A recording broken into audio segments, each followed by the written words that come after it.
يا أبا عبد الله يا أبا عبد الله. ایک سورہ فاتحہ 3 دفعہ سورہ توحید پڑھ کر تمام مومنین مومنات مرحومین تمام علماء تمام شہداء اپنے مرحومین میرے مرحومین بانیان مجلس کے مرحومین استاد شہید سبت جعفر شہید سردار شہید عارف حسینی کی روح کو پڑھ کر بسم اللہ الرحمن الرحیم الحمدللہ رب العالمین الصراط المستقيم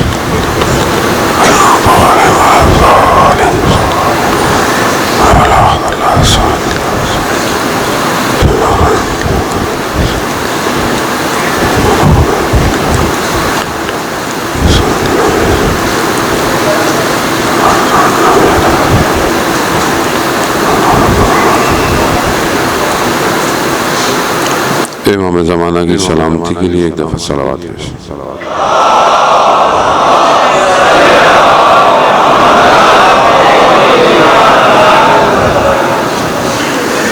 لا حول ولا قوة إلا بالله العلي العظيم حسبنا الله ونعم الوكيل نعم المولى ونعم النصير أعوذ بالله من الشيطان الرجيم بسم الله الرحمن الرحيم الحمد لله الذي يؤمن الخائفين وينجي الصالحين ويضع المستكبرين ويهلك قلوبهم ويستخلف آخرين والصلاة والسلام على رسول الثقلين محبوب رب المشرقين والمغربين جد الحسن والحسين نبينا سيدنا بالقاسم محمد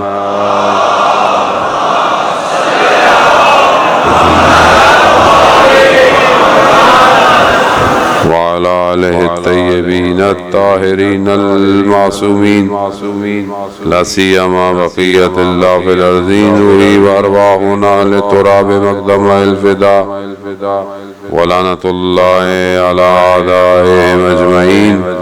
بسم الله الرحمن الرحيم رب اشرح لي صدري ويسر لي أمري واحلل عقدة من لساني يفقهوا قولي. أما بعد فقد قال الله تبارك وتعالى في كتاب الحكيم والقرآن المجيد وما خلقت الجن والإنس إلا ليعبدون. صلوات بيت محمد.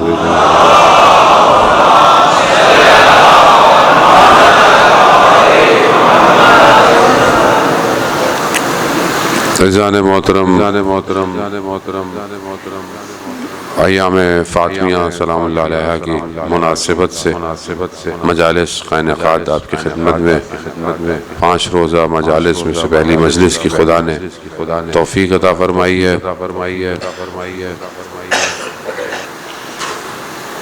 2 روایات جو بہت زیادہ مستحکم ہیں بی بی کی شہادت کی، ایک 13 جمادی الاول ہے اور ایک 3 جمادی الثانی. مختلف جگہوں پہ بہرحال دونوں روایات پہ مجالس ہوتی ہیں. ابھی بہرحال پوری دنیا کے اندر یہ سلسلہ جو ہے وہ کہ پہلی سے لے کر دوسری تک مجالس جاری اور ساری رہتی ہیں.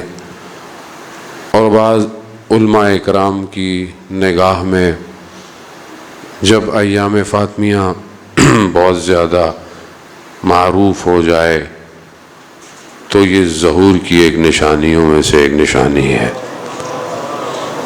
کیونکہ اس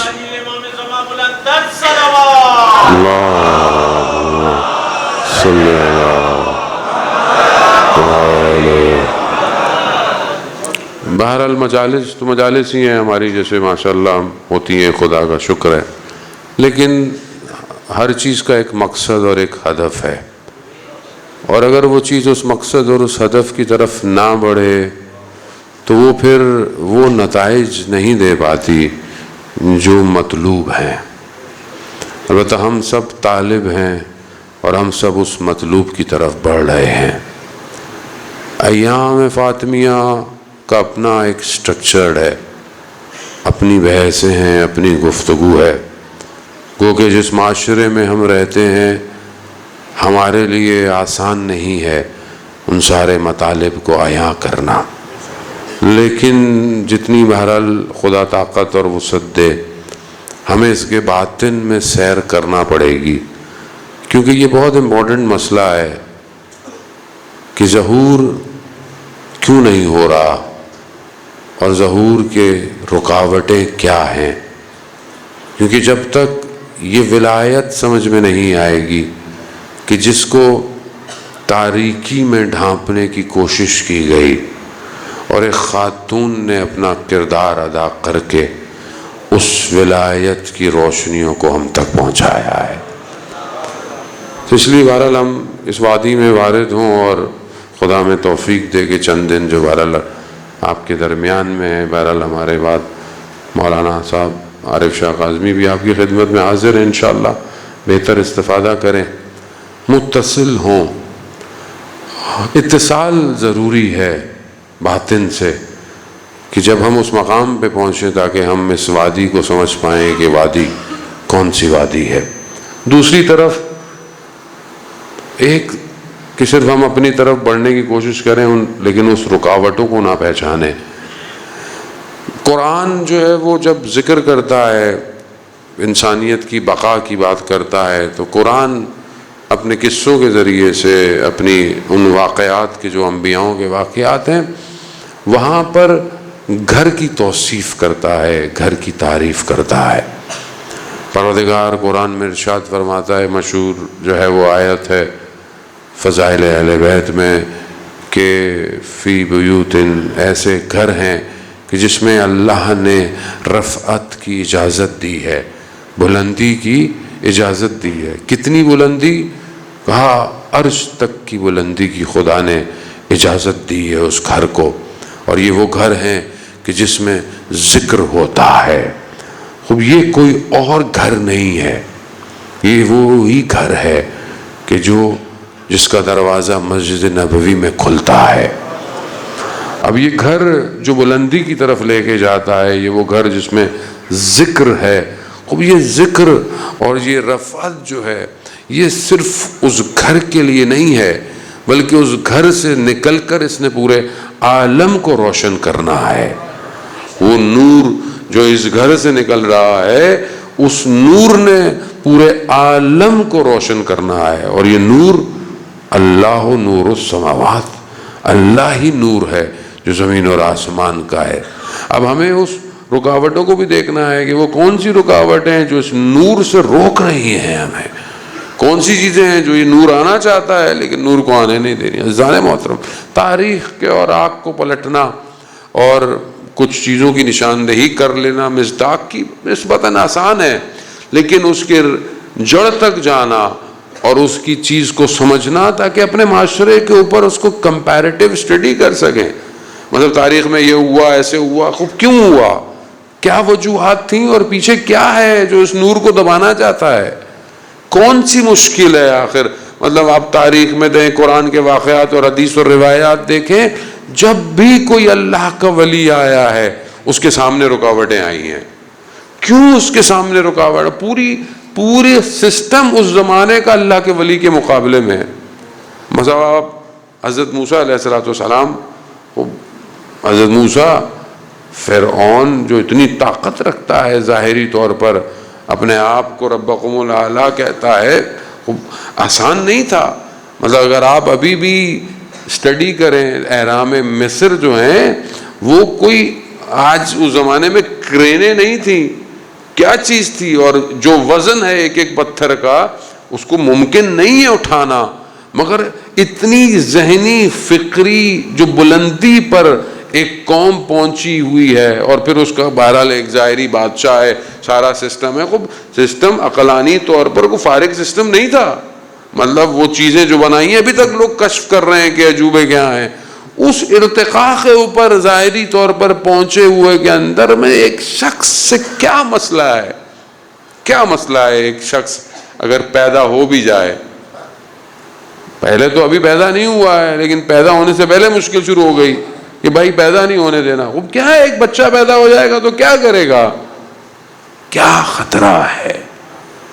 تو یہاں صرف ظاہر نہیں ہے، یہاں باطن ہے.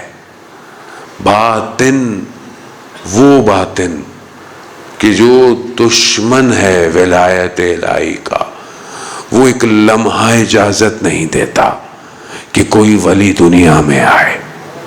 پہلے دن سے اس نے یہ ٹھانی ہوئی ہے، اللہ کی بارگاہ میں اس نے قسم لی ہوئی ہے، پروردگار مجھے وقت دے. خوب یہ اتنا آسان نہیں تھا، خوب ایک بچہ آتا چلا آتا، نہیں آنا چاہیے. یہ پورا سسٹم کولیپس ہو جائے گا. لوگوں کے جن کے حمل تھے ان کے بچوں کو زندہ مارا گیا، مگر خدا اپنے نظام کے ساتھ اس حمل کو مخفی کیے ہوئے کہ پتہ نہ چلے کہ حضرت موسیٰ کی ولادت ہونے والی ہے. اور جب ولادت دی تو ماں کو یہ تسلی دی. ماں کے لیے آسان نہیں ہے اپنے جگر کے ٹکڑے کو دریا میں سمندر میں بہا دے اور چلا جائے. نہیں، ماں کے دل کو تسلی دے رہا ہے، گھبراؤ مت، ہم اسے تمہاری طرف پلٹائیں گے. قرآن ظاہر ہے اپنے باطن کے اندر چیزوں کو چھپائے ہوئے ہے، مگر میں بیچارے کو کہاں قرآن پڑھنے کی توفیق ہے. پڑھ بھی لی تو اوپر سے سمجھے گا کون؟ مولانا یہ تفسیریں جو لکھی گئی ہیں کون سمجھے گا؟ خوب ایک بہت بڑے عالم دین وہ اب تفسیر المجمع البیان جو ہے وہ شیخ طبرسی کی ہے غالباً، یعنی مر گئے. وہ قبر کھودنے والے جو ہوتے ہیں وہ پہنچے تو اندر سے آواز آئی مجھے باہر نکالو. گھبرا کے جانے لگے، کہا نہیں مجھے باہر نکالو. اس وقت خدا کی بارگاہ میں خدا سے مہلت مانگ رہے ہیں کہ اگر میں زندہ ہو جاؤں تو میں قرآن کی تفسیر لکھوں گا. یعنی فرصت زندگی کی ضائع نہیں کرنی. اور میرے پاس اتنی فرصت نہیں کہ جو لکھی ہوئی ہے ان کو پڑھ لوں. کب پڑھوں گا میں؟ جب آپ نہیں پڑھیں گے تو میرے جیسے ان پڑھ مولانا آپ کا وقت ضائع کریں گے آگے. پھر آپ بولتے ہیں معاشرہ ترقی نہیں کر رہا، معاشرے کے مسائل حل نہیں ہو رہے. تھوڑی سی آپ محنت کریں تو آپ کے پاس بھی کوئی پڑھا لکھا آئے گا سنانے کے لیے، ورنہ آپ بھی جائیں اور وہ بھی گھر چلا جائے گا. اور جان محترم فرصت تھوڑی ہے زندگی میں، وقت نہیں ہے. یہ سوچنا کہ وقت ہے اور آگے میں کچھ نہیں، کسی کو نہیں پتا یہاں سے اتر کے سانس ہے یا نہیں ہے، کسی کو نہیں پتا. ائمہ علیہ الصلوۃ والسلام، خود امام رضا علیہ الصلوۃ والسلام ارشاد فرماتے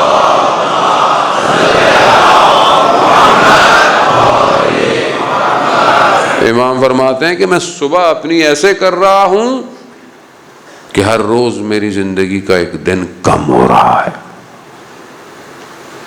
کم ہو رہا ہے اس کا مطلب کیا؟ اس کا مطلب ہے کہ کبھی بھی ختم ہو سکتا ہے، کسی کو نہیں پتا. اس میں فرصت ہے. قرآن، ہدایت، معنویت، اس کے باطن میں اترنا. کب ہم اتریں گے اس کے باطن میں؟ بچہ ہو بڑا ہوتا ہے، تھوڑا بہت قاعدہ پڑھا دیں، قرآن پڑھا دیں، گھر چلا جائے گا، وہ بھی بڑا ہو جائے گا. باقی قرآن زندگی میں کہاں ہے؟ یہ جس ہم گھر کا ذکر کر رہے ہیں، یہ گھر جس میں ذکر ہو رہا ہے، ذکر کیا ہے؟ وہ ذکر الہی ہے. وہ ذکر الہی میرے گھر میں کتنا ہے؟ آج جو معاشرے کا سب سے بڑے مسائل ہیں وہ گھر کے اندر ہیں. اور یہ گھر کے اندر کیوں ہے؟ کیونکہ قرآن گھر میں نہیں ہے. اب آپ کہیں گے مولانا صاحب ہمارے گھر میں تو ماشاءاللہ اتنے قرآن ہیں، مخمل میں لپیٹ کے رکھے ہوئے ہیں، اوپر طاق پہ رکھے ہوئے ہیں، پڑھتے بھی ہیں الحمدللہ، کبھی کبھی مسئلہ نہیں ہے. لیکن قرآن ظہور کہاں کر رہا ہے؟ اور یہ گھر کیسا ہے کہ یہاں امام حسن مجتبیٰ علیہ الصلوۃ والسلام، اللہم صلی علی محمد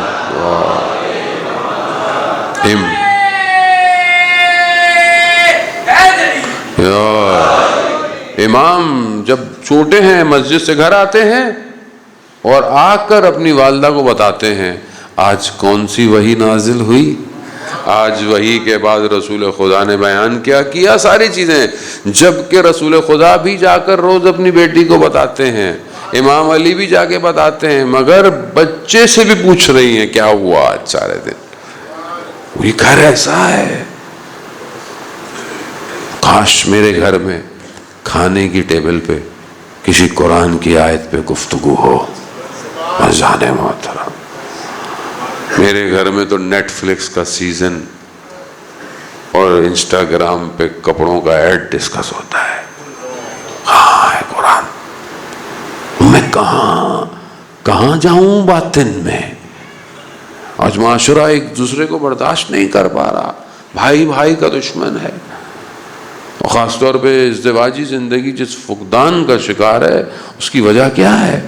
قرآن نہیں ہے، قرآن کی تعلیمات نہیں ہے۔ خود میں آپ کو نہیں، خدا نخواستہ میں اپنے آپ کو، کتنی تفاسیر کا مطالعہ کیا میں نے ابھی تک، کتنی آیتوں کو تھوڑا سا کھول لیا میں نے، باطن آیات کیا ہیں میں تو ظاہر بھی نہیں ابھی تک پڑھ پایا۔ بہت تھوڑے سے لوگ قرآن کو پڑھتے ہیں، ماشاءاللہ مجھے خوشی ہوتی ہے بعض اوقات کہ وہاں سے ہم نے ایک دفعہ ترجمے کے ساتھ پڑھا ہے، شوق پیدا ہوتا ہے، پھر تفسیر کی طرف جاتا ہے۔ اذان محترم، یہ جو ہم جس چیز کے پیچھے بھاگ رہے ہیں، میں نہیں کہہ رہا کہ آپ کام نہیں کریں، جاب نہیں کریں، پڑھائی نہیں کریں، کتابیں نہ پڑھیں، ناول نہ پڑھیں، ہاں پڑھیں، لیکن یہ ساری چیزیں یہیں رہ جائیں گی۔ قرآن کہاں ہے زندگی میں؟ اس گھر میں قرآن نظر آتا ہے، اس گھر کی عبادت میں، اس گھر کے اخلاق میں، اس گھر کے برتاؤ میں۔ وہ جانے محترم، چند دن ہمیں یہی تو سمجھنا ہے کہ یہ گھر کوالٹیز کیا ہیں۔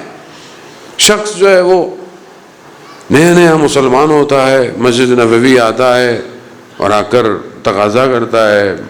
حضرت سلمان فارسی رضی اللہ تعالیٰ عنہ گئے جاتے ہیں لوگوں سے، بہرحال حالات مدینہ کے کوئی بہت اچھے نہیں ہیں، فائنینشل خوب نہیں کوئی دے پاتا۔ جیسے ہی اس گھر پہ آتے ہیں، بی بی کہتی ہیں سلمان سے، سلمان 3 دن سے بچوں نے کچھ کھایا نہیں ہے، سختی کا عالم ہے، مگر کیونکہ خیر دروازے پہ آ جائے تو اسے پلٹانا نہیں چاہیے۔ اپنا لباس دیتی ہیں، جاؤ اسے کہیں قرض رکھوا کر کچھ لے لو، کھجور، اور اس کو دے دو۔ گھر ایسا ہے کیا؟ ہمارے گھروں میں اللہ کی راہ میں دینے کی تربیت ہے؟ کیا میں اپنے گھر میں تربیت کر رہا ہوں اپنے بچے کی ایسی کہ کل کو اگر وہ معاشرے میں دیکھے کہ کہیں ضرورت ہے وہاں وہ دے؟ یا میں اپنے بچے کو بھی مادہ پرست بنا رہا ہوں؟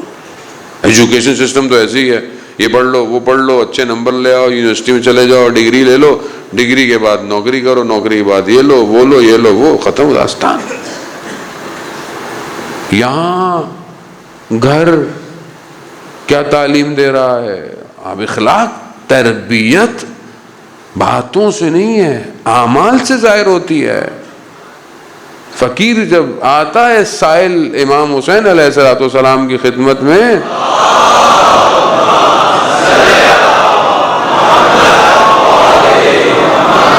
امام کی خدمت میں سائل آتا ہے، امام دے سکتے ہیں، دیتے ہیں، کہتے ہیں نہیں، پہلے میرے بھائی بڑے بھائی کے پاس جاؤ۔ جب بڑے بھائی کے پاس جاتا ہے، کہا کتنے دیے؟ کہا 50 دینار۔ تو پھر 49 دینار۔ کیوں؟ بھائی کے احترام میں۔ یہاں بھائی بھائی سے مقابلے میں، بہن بہن سے مقابلے میں، ایک گھر برابر والے کے مقابلے میں چل رہا ہے۔ انہوں نے یہ مجلس رکھی تھی، انہوں نے اس کی قربانی دی تھی، ہم اس کی قربانی دیں۔ معاشرہ اسلامی تربیت میں نہیں ہے۔ یہاں بیٹی، ایک اکلوتی بیٹی رسول کی، کائنات ان کے آگے، مختلف الملائکہ، ملائکہ کی آمد و رفت ان کے آگے، رسول حبیب کبریا ہیں، یعنی معراج میں حضرت جبرائیل آگے نہیں جا رہے کہ میں آگے جاؤں گا پر جل جائیں گے، وہ تنہائی، وہ خلوت، وہ ملاقات اپنے رب کے ساتھ، اس ایک نبی کی ایک بیٹی کیا لے کر گھر آئی ہے، کیا نیا لباس دیا رسول خدا نے بیٹی کو، اپنی ازدواج کی موقع پر اپنا نیا لباس سائل کو دے دیا۔ ایسا ہوتا ہے یہ چیزیں پریکٹیکل ہیں۔ جب رسول خدا نے پوچھا بیٹی نیا لباس کیوں دیا، پرانا دے دیتی، پرانا دے دیتی، کہا بابا میں بھی تو آپ سے سیکھا ہے، آپ جب اپنے تن کا لباس اتار کر فقیر کو دے سکتے ہیں۔ یا رسول اللہ، یہ کہاں جا رہا ہے گھر، کس کو راضی کرنا چاہتا ہے؟ وہ رضا کہ جس کے لیے پوری کائنات خلق ہے، میرا گھر اس رضا پہ ہے کہ نہیں ہے؟ میں اپنی بیٹی کو کیا بیچ دیں، میں اس کی تربیت کیا کر رہا ہوں؟ کیا میں اس کی تربیت کر رہا ہوں کہ وہ گھر سے کیسے جائے، کیا لے کے جائے؟ یہ کہ دینا منع نہیں ہے، منع کوئی نہیں کر رہا آپ اپنی بیٹی کو نہ دیں یا آپ نہ، لیکن اصل کیا دینا ہے اس کو؟ کیا وہ اصل جو اس کے باطن کی تربیت ہے وہ میں دے رہا ہوں بیٹی کو؟ کہ بیٹا مشکلات میں خدا کے دروازے کو مت چھوڑنا، اللہ کی راہ میں اپنی ذات کو گم نہ کر دے، اپنے گھر میں احترام کرنا، صبر اور تحمل کرنا۔ مگر اس گھر سے زیادہ کسی کے اوپر مصیبتیں پڑی ہیں۔ حضرت سلمان فارسی کہتے ہیں کہ ایک ہاتھ سے چکی پیس رہی ہیں، ایک ہاتھ میں بچہ ہے۔ میں نے کہا یا بیوی مجھے دے دیجئے یا مجھے کام کرنے دیجئے۔ اتنی مشکل، اتنی سختی کے مولا کائنات نے کہا کہ جائیے بابا سے کچھ مانگیے، بابا کے پاس جائیے۔ جاتی ہیں کہ مجھے کچھ دے دیں، میرے کاموں کی کوئی مدد کرے، کوئی کام کرنے کے لیے۔ رسول خدا کیا کہتے ہیں کہ بیٹا میرے پاس ابھی ایسی ظاہری توان، یہ حقیقت ہے، اس زمانے میں مشکلات تھیں عزیزان محترم، مگر بیٹی میں تمہیں ایک ایسا تحفہ دوں گا جو قیامت تک کے لیے تمہیں فائدہ دے گا۔ کیا دیا؟ تسبیح۔ 34 دفعہ اللہ اکبر پڑھو، 33 دفعہ الحمدللہ پڑھو، 33 دفعہ سبحان اللہ پڑھو۔ یہ تسبیح، کوئی تسبیح کیسے فائدہ دے گی؟ امام جعفر صادق علیہ الصلوۃ والسلام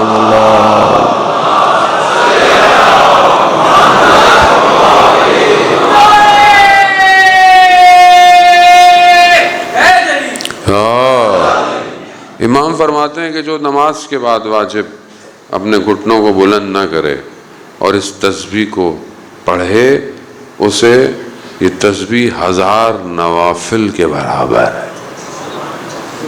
1000 نوافل میرے نہیں، امام کے۔ عزیزان محترم، یہ تسبیح راز کشا ہے۔ ہم تفکر کے ساتھ اس تسبیح کو نہیں پڑھتے۔ اللہ اکبر کیوں ہے؟ کیوں پہلے اس کی کبریائی کا ذکر کیا جا رہا ہے؟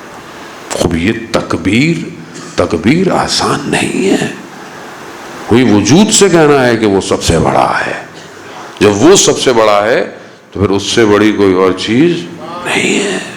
جب اس سے بڑی کوئی اور چیز نہیں ہے تو پھر باقی سے گھبرانا کیسا؟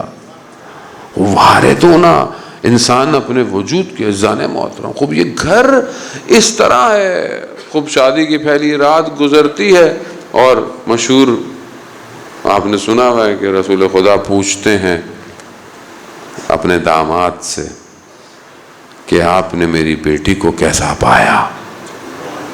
کیا میری توجہ ہے اس طرف کہ کیسا پایا؟ خوب جیسی تربیت دی ہوگی ہم نے ویسی ہوگی، ہم کیا ایکسپیکٹ کریں گے؟ مگر رسول جانتے ہیں کہ انہوں نے اپنی بیٹی کی تربیت کیسے کی ہے، کیسا پایا۔ مولا کائنات فرماتے ہیں میں نے خدا کی عبادت میں مددگار پایا۔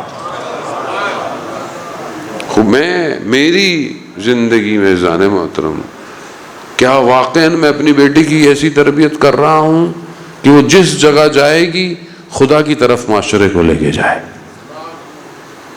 یہی اصل کمال ہے، یہی تو اصل کام ہے کہ خدا ہم سے بندگی چاہ رہا ہے۔ کیا میں آج معاشرے کو وہ کردار دے پا رہا ہوں جو کردار کو ضرورت ہے معاشرے کو؟ دوسری طرف جو اس کردار کو خراب کر رہا ہے وہ کون ہے؟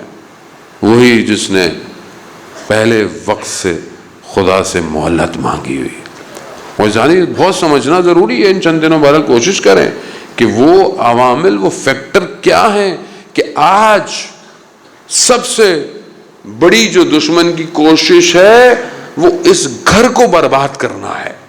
گھر کون سا؟ یہ گھر جو اسلام جس کو گھر کہتا ہے، خاندان کہتا ہے، فیملی سٹرکچر کہتا ہے۔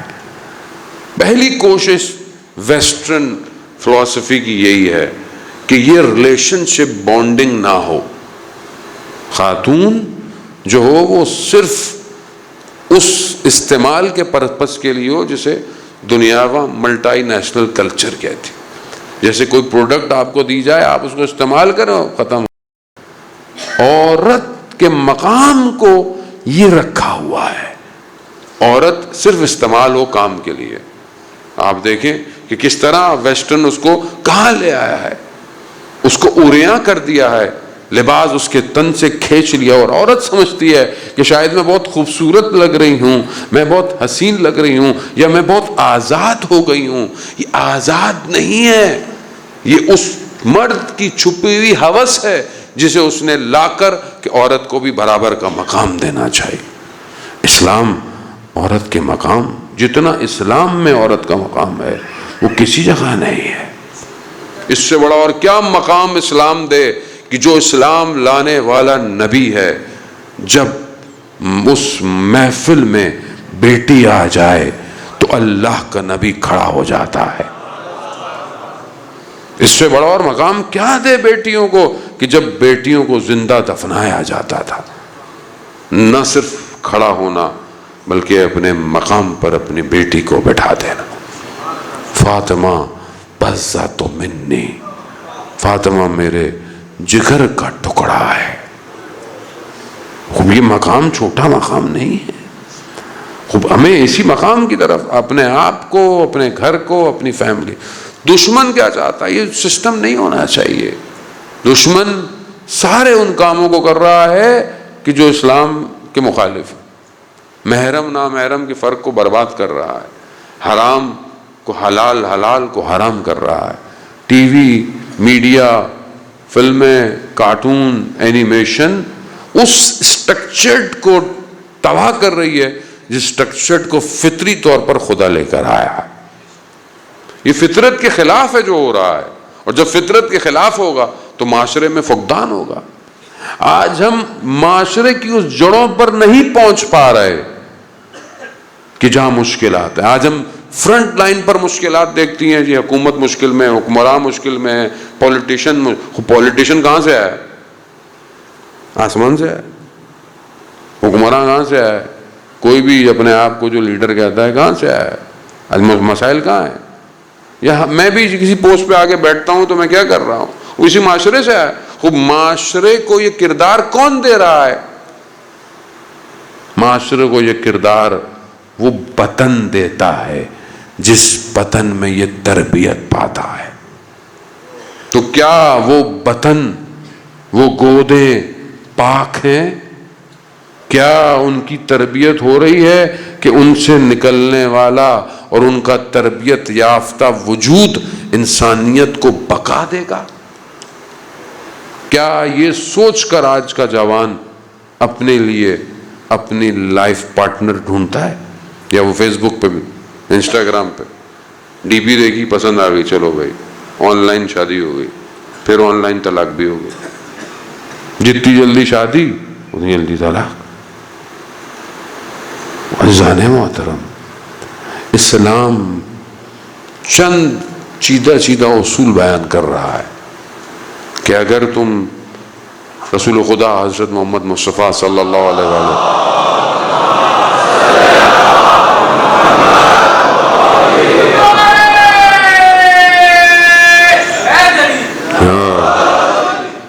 رسول خدا کی ایک حدیث ہے، بہت واضح حدیث ہے، خاص طور پہ گھر کے معاملے میں۔ پہلا کردار رسول خدا کہتے ہیں وہ گھر بہت بہترین ہے، وہ خاتون بہت بہترین ہے جو شوہر کے وجود کو خوشحال رکھے، اس کی غیر موجودگی میں اس کی اپنی عفت کی حفاظت رکھے اور اس کے مال کی حفاظت کرے جو وہ چھوڑ کے گیا ہے۔ بھائی یہ خاتون بہترین خاتون ہے۔ کہا دوسری چیز کہ وہ سواری بہترین سواری ہے جو اسے اس کی منزل تک بڑی تیزی سے پہنچا دے۔ تیسری چیز گھر کہ جو کشادہ گھر ہو۔ اگر یہ تین چیزیں تمہارے پاس ہیں تو خدا کی خیر ہے تمہارے اوپر، اور اگر یہی تین چیزیں اپوزٹ ہیں، یعنی خاتون ایسی کہ جس کا کردار تمہارے لیے اذیت کا باعث ہو، تمہارے مال اور تمہارے امانت کی حفاظت نہ دیتی ہو، تو ایسی خاتون جو ہے وہ بہت خراب ہے۔ یا وہ سواری کہ جو سست اور کاہل ہو، جسے تمہیں مار کر جو ہے وہ اپنی منزل کی طرف جانا ہو، وہ تمہارے لیے کسی کام کی نہیں۔ اور وہ گھر کہ جو تمہارے لیے کشادہ نہ ہو، تنگی کا باعث ہو، اس کا مطلب ہے تمہارے لیے خیر نہیں ہے۔ خوب گھر در و دیوار سے نہیں بنتا، گھر افراد سے بنتا ہے۔ کیا میں افراد کی تربیت کر رہا ہوں؟ یہ جو دوسرا سسٹم پینیٹریٹ ہوا ہے کہ میں ماہ محرم میں بھی میں نے اس کی طرف اشارہ کیا، خوب یہ حادثہ نہیں ہے۔ آپ اس کو تھوڑا سا کینوس کو وائٹ کریں۔ یہ جو رنگ معاشرے میں آج ڈالے جا رہے ہیں، کھانے پینے سے لے کر رہن سہن سے لے کر ہر چیز سے، یہ بربادی ہے، اور یہ اتنا برباد معاشرے کو کر دیں گے کہ یہ سب بکھر جائے گا، اور ہمیں ظاہری طور پر چند چیزوں میں الجھایا ہوا ہے۔ گیم کچھ اور ہے، دکھایا کچھ اور جا رہا ہے۔ ہمیں کیوں اتنی کنسرن ہے؟ وہ مولانا صاحب آپ کو کیا پرابلم ہے؟ اپنی مجلس پڑھیں، گھر جائیں، 4 فضائل پڑھیں، مصائب پڑھیں، گھر جائیں۔ آپ کو کیا مسئلہ ہے؟ سسٹم سے پوری دنیا میں ہو رہا ہے، مسئلہ ہے۔ کیونکہ جس خاتون کے لیے آپ آگے بیٹھے ہیں، وہ خاتون جس مقام پہ تھی، جس لیول پر ظاہری طور پر بھی، ایک ظاہری بھی ڈیزگنیشن ہوتا ہے نا کہ ایک نبی ہے کہ جو سارے نبیوں کا سردار ہے، اس نبی کی ایک بیٹی کی ایک ڈیزگنیشن تو ہے نا ظاہری طور پر۔ وہ گھر بیٹھی رہتی، اس نے کیوں اپنے گھر کو چھوڑا؟ وہ خاتون کہ جب نابینا فرد گھر میں داخل ہو رہا ہے، کہا بابا میں ذرا چادر پہن لوں۔ بیٹی نابینا ہے، کہا بابا وہ نہیں دیکھ سکتا، میں تو دیکھ سکتی ہوں۔ وہ گھر کو چھوڑ رہی ہے، کیوں؟ سسٹم کی وجہ سے۔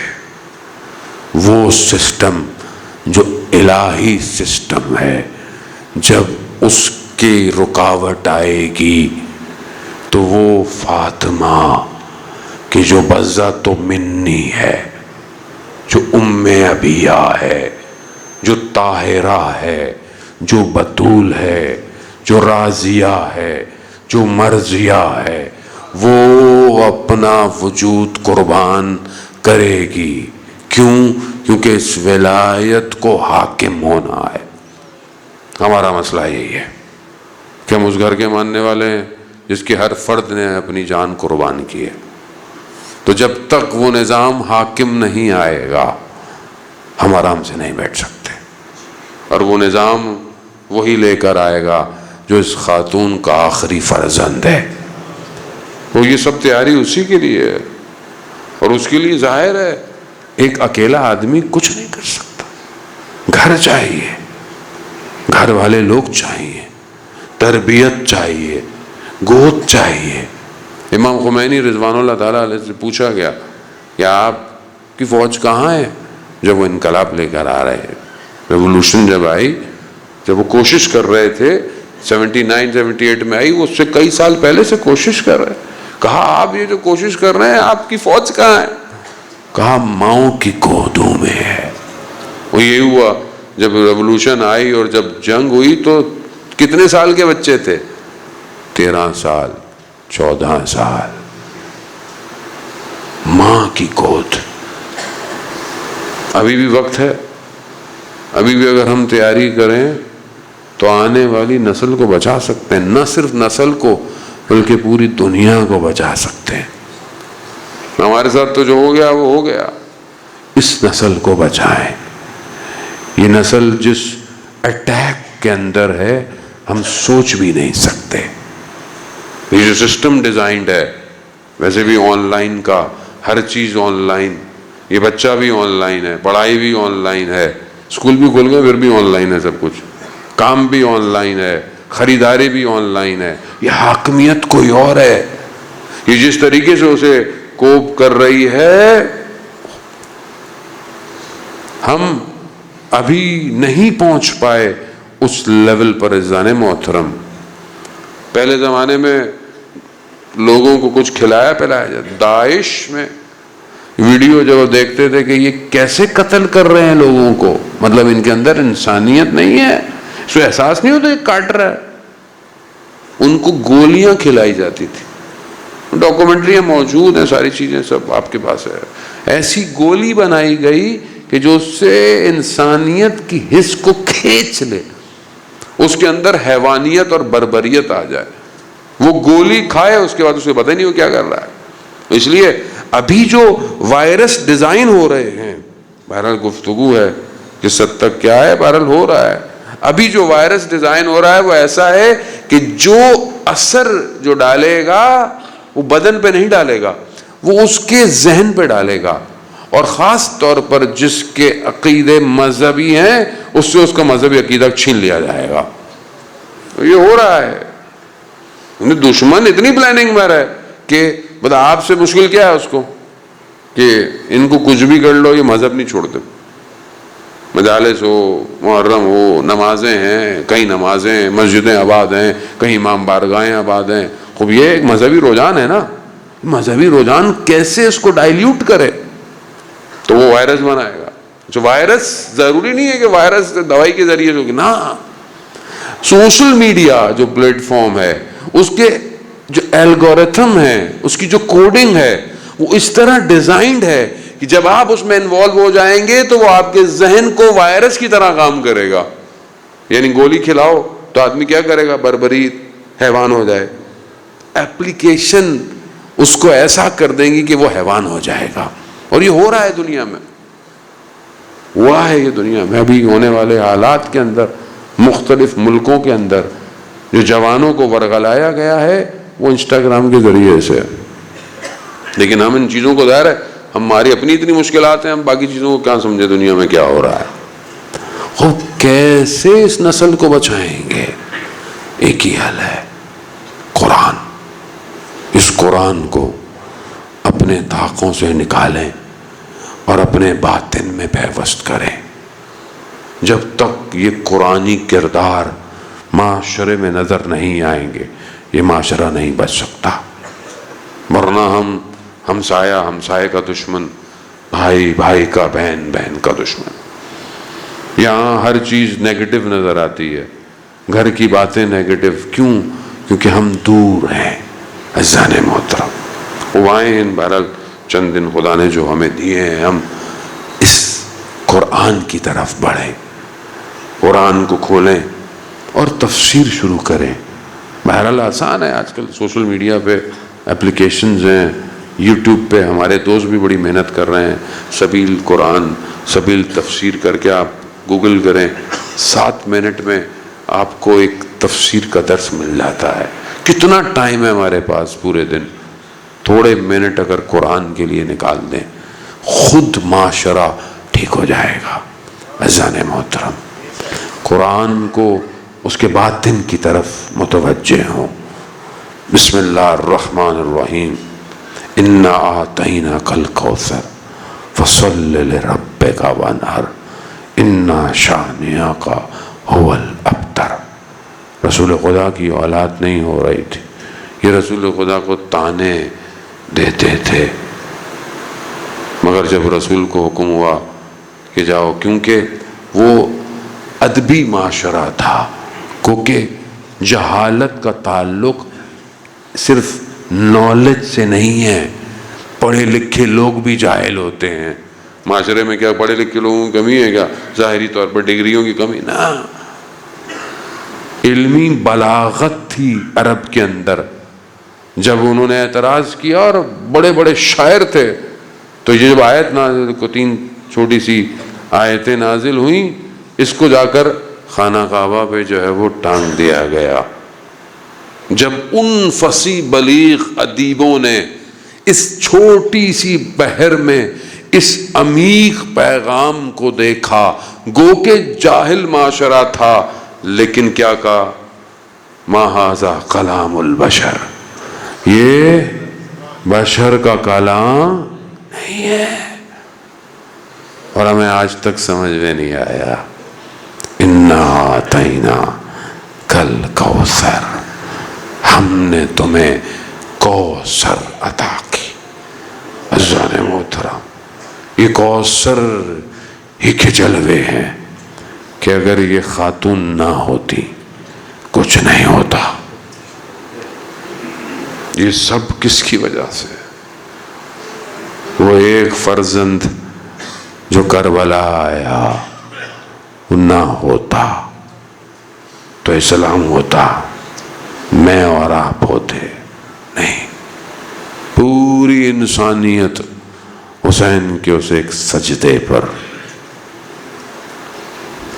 کس نے دیا یہ سب کچھ؟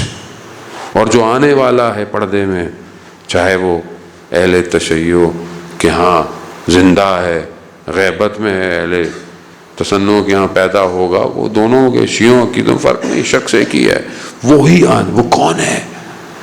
وہ اسی کوثر کا پھول ہے جو انتظار کر رہا ہے، وہ اسی خورشید کی شعاعیں ہیں کہ جو طلوع ہو چکا ہے، بس اپنے آپ کو تیار کرنا ہے۔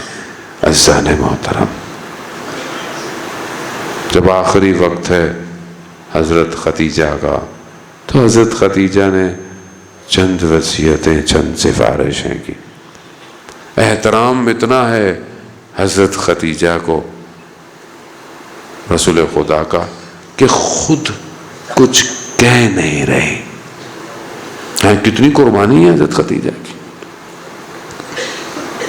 کتنے احسانات ہیں حضرت خدیجہ کے، مگر اس کے باوجود بھی تقاضا کر بھی رہی ہیں تو رسول خدا سے نہیں، بیٹی سے کہا کہ بابا سے کہو کہ ایک اپنی ردا یا آبا، اسی میں مجھے دفن کیجیے گا۔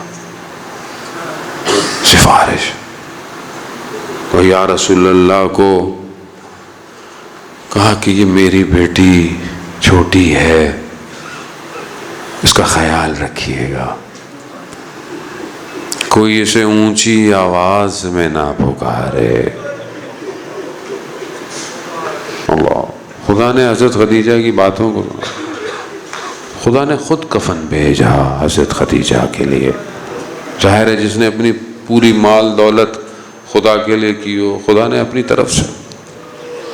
میں کہوں گا حضرت خدیجہ جب تک رسول زندہ رہے، آپ کی بیٹی کے اوپر کوئی آنچ نہیں آئے۔ رسول خدا کا آخری وقت ہے، بستر پر ہیں، دروازہ کھٹکھٹایا جاتا ہے، بی بی اپنے بابا کے سرانے پر ہیں۔ بیٹیوں کو باپ سے بڑی محبت ہوتی، یہ بیٹیاں جانتی ہیں یا باپ جانتا ہے۔ بیٹی کا نعم البدل نہیں ہے عزیزان محترم، یہ ہمارا معاشرہ عجیب سا ہے، بیٹا بیٹا کرتا رہتا ہے۔ بیٹی رحمت ہے، رحمت کا سوال نہیں ہوتا، نعمت کا سوال ہوگا۔ جس گھر میں بیٹی آئے، اور جس گھر میں امام کی حدیث ہے کہ جس گھر میں فاطمہ نام کی بیٹی ہو، اللہ اکبر۔ ایک صحابی نے جب اپنی بیٹی کا نام فاطمہ رکھا تو امام نے، چھٹے امام نے کہا خیال رکھنا کبھی اس پر ہاتھ مت اٹھانا۔ اجرکم عند اللہ۔ کتنے آپ کے قلب کتنے آمادہ ہیں، اللہ اکبر۔ عزاداران محترم، یعنی کوئی بھی بیٹی ہو، کسی کی بیٹی ہو، نام ایسا ہے، خیال رکھنا، نام کا تقدس رکھنا، ہاتھ نہیں اٹھانا۔ یا ابن رسول اللہ، مگر امت کو کیا ہو گیا تھا؟ ہاں عزادارہ نے بتاؤ، بیٹی ہے ہی ایسی، بیٹی اپنے باپ کے سرہانے پر بیٹھی ہوئی، دروازہ پھر کھٹکھٹایا۔ ہاں کون ہے؟ کہا بہت دور سے آیا ہوں میں، رسول خدا کی زیارت کرنی ہے، ابھی ان کی طبیعت بہتر نہیں ہے، پھر بعد میں آنا۔ پھر گیا، 3 دفعہ کہتے ہیں دق الباب کیا۔ تیسری دفعہ رسول خدا نے کہا بیٹی آپ جانتی ہیں کون ہے یہ؟ نہیں بابا، ہم ملک الموت ہے، آپ کے احترام میں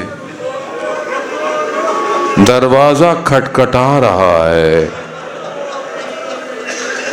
یا رسول اللہ آپ زندہ ہیں، ملائکہ کھٹکھٹائے بغیر نہیں آ رہے۔ آپ کے جانے کی دیر ہے یا رسول اللہ۔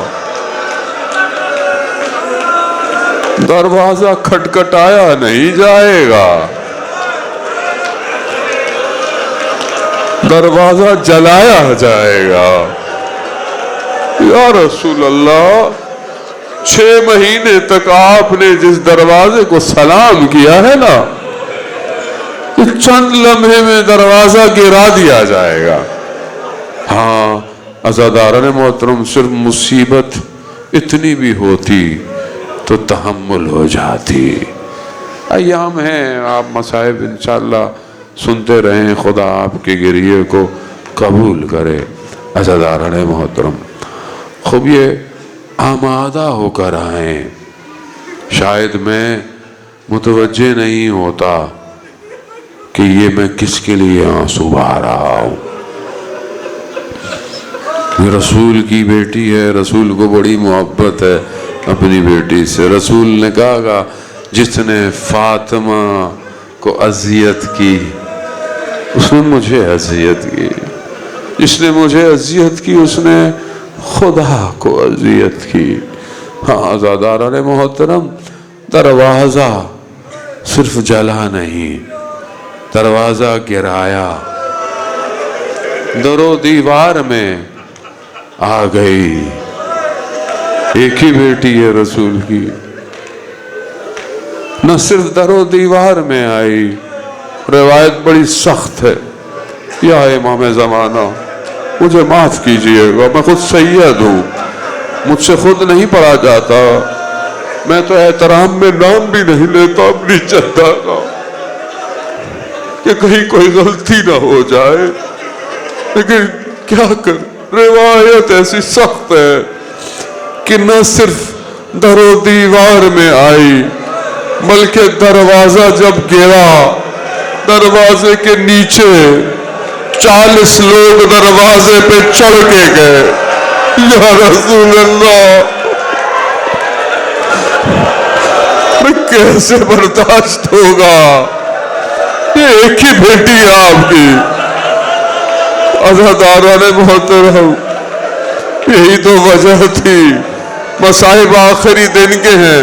بس جملہ کہہ کر آپ سے التماس دعا کہوں گا کہ وہ جو آخری وقت تھا جب اتار رہا ہے کائنات کا امیر، نہ جانے شکستہ حالتوں سے ایک جملہ کہا، یا رسول اللہ جیسی امانت دی تھی ویسی نہیں دے رہا.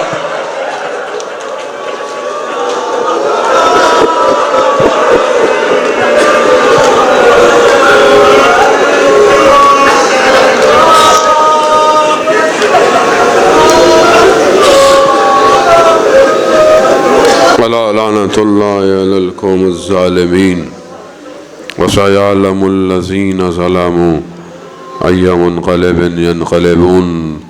پروردگار امام زمانہ کے ظہور میں تعجیل عطا فرما، ہمیں ان کے ناصروں ان کے مددگاروں میں شمار فرما.